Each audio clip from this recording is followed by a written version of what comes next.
The same way that on tension energy we have leaks that stop us from developing further, sexual energy also has the same leaks. So it's important that you correct them before or while you move forward with the exercises. The first leak is sublimation. As we talked before, sublimation is a Freudian concept that explains a defense mechanism where socially unacceptable impulses or idealizations are consciously transformed into socially accepted actions or behavior. In other words, the sexual energy you and everyone else feels is transformed into a different outlet of expression like art or even work or for spiritual purposes. Although there is much debate surrounding this concept, we can talk for hours about it with different theoretical models. Let's focus to what matters for our purposes.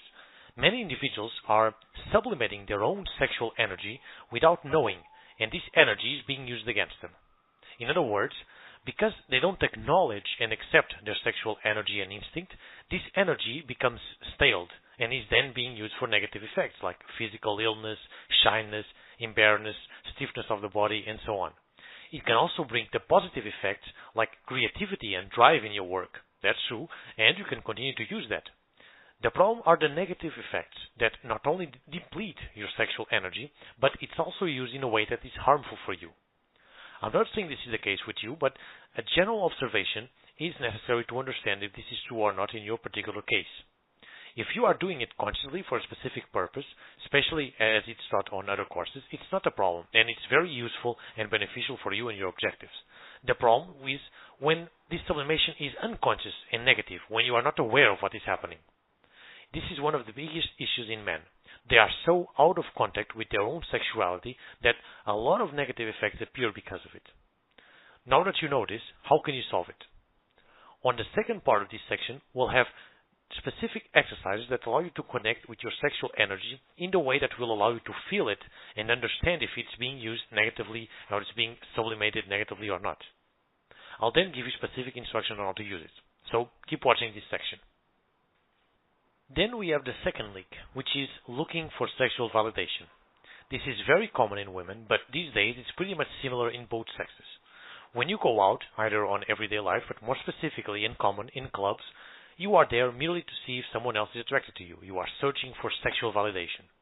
In other words, you are giving away your power to the opposite sex, and while you do this, your sexual energy simply flies away to them.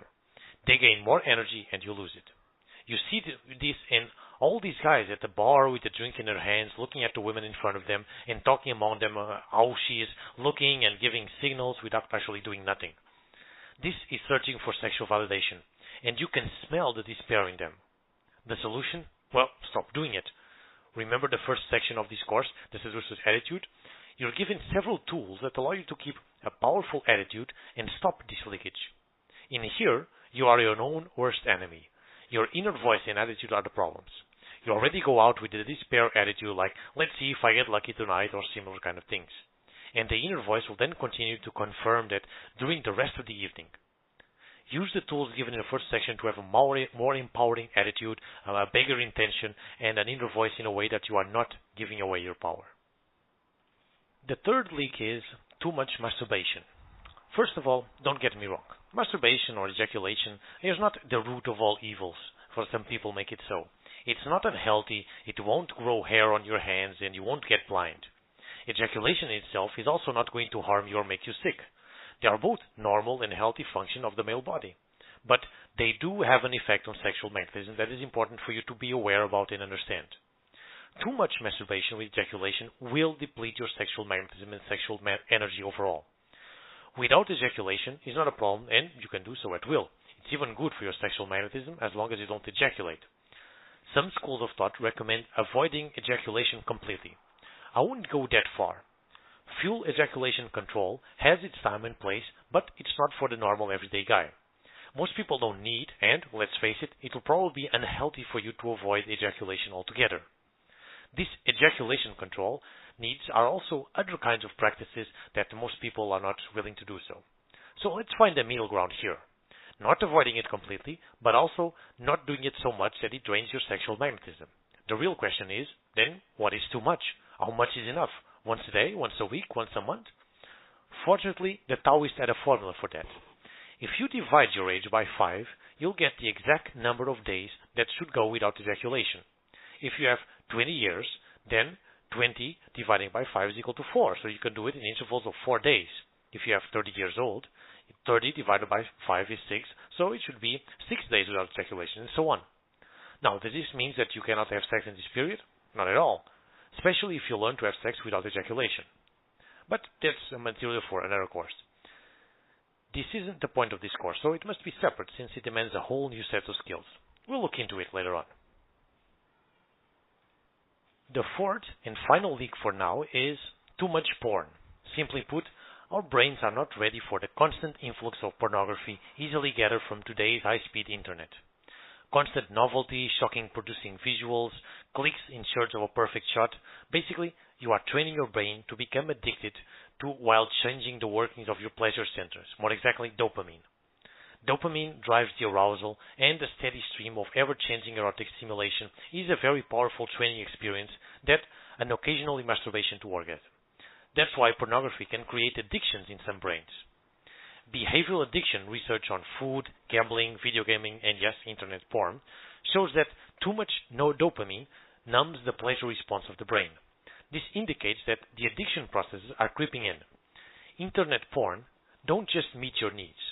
It's distorting your needs and training your brain negativity, even without spending hours and hours in it.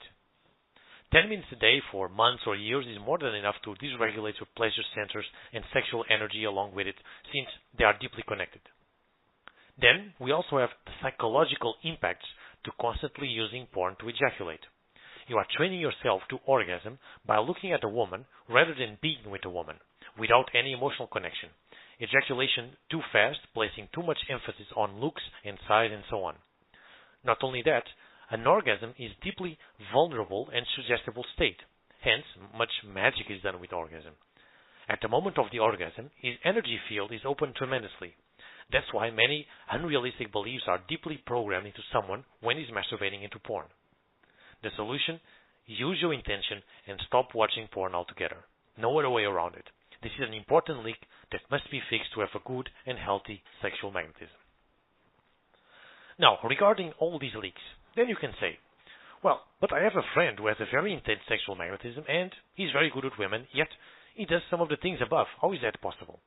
And that can be true, and I don't doubt it. Most likely your friend already has a good subconscious input for sexual magnetism and doesn't need to do much more. Just like some people are more prone to have an athletic body or an amazing mathematical mind, others can already be prone to have a developed sexual magnetism. Or is he doing something else or a different characteristic that far exceeds the wrong things that he is doing as far as sexual magnetism is concerned? And one thing is certain, if he followed this, most likely sexual magnetism would even be greater.